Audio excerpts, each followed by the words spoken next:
कबूतर राजसी महल के ऊपर उड़ते हैं, जो राज्य की सद्भाव और शांति का प्रतीक है।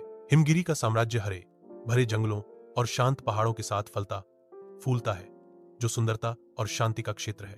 बहुत समय पहले एक खूबसूरत राज्य था जिसका नाम हिमगिरी था। इस राज्य का राजा हरिराज था, न्यायप्रिय, बहादुर और लोकप्रिय।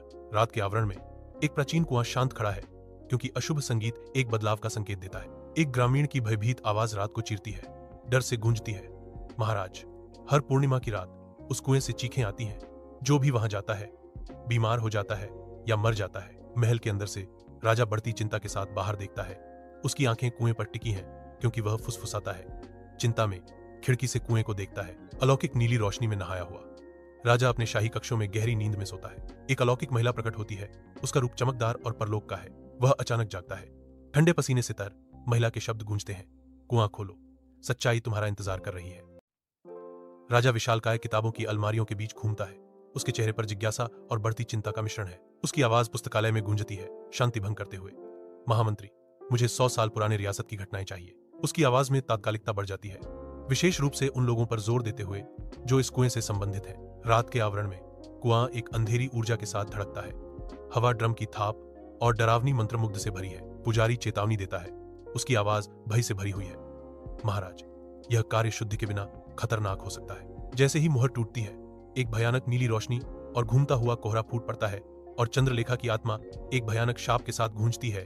राजा हरिराज, जब तक सच्चाई का खुलासा नहीं हो जाता, मेरा शाप बना रहेगा। पुराने चर्मपत्र और मोम की गंध के बीच राजा सावधानी पूर्वक प्राचीन दस्तावेजों और चित्रों की जांच करता है। सत्ता की भूख ने तुम्हारे पूर्वजों को हत्या करने के लिए प्रेरित किया, राजा घोषणा करता है।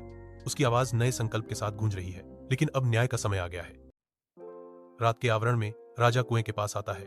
एक अकेला व्यक्ति अपने अतीत की छाया से जूझ रहा है। उसका चेहरा पश्चाताप का एक कैनवास दीपक की रोशनी से जगमगाता है, क्योंकि वह माफी मांगता है।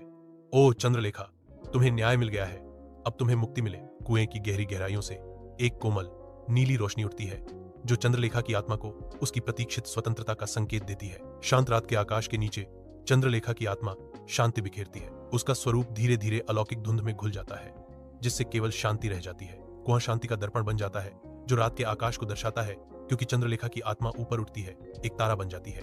गर्म धूप में एक बुजुर्ग बच्चों के एक समूह को एक कहानी से मोहित करता है। उनके चेहरे उत्सुकता से चमक रहे हैं। बुजुर्ग की आवाज ज्ञान से गूंजती है। बच्चों, याद रखो, सच्चाई चाहे कितनी भी गहरी क्यों न दफन हो, वह एक दिन जरूर बाहर आएगी। जैसे ही बुजुर्ग के शब्द फीके पड़ते हैं, स्क्रीन एक गहन संदेश के साथ प्रकाशित होती है। सत्य और न्याय का कोई विकल्प नहीं है। Like, share, and subscribe.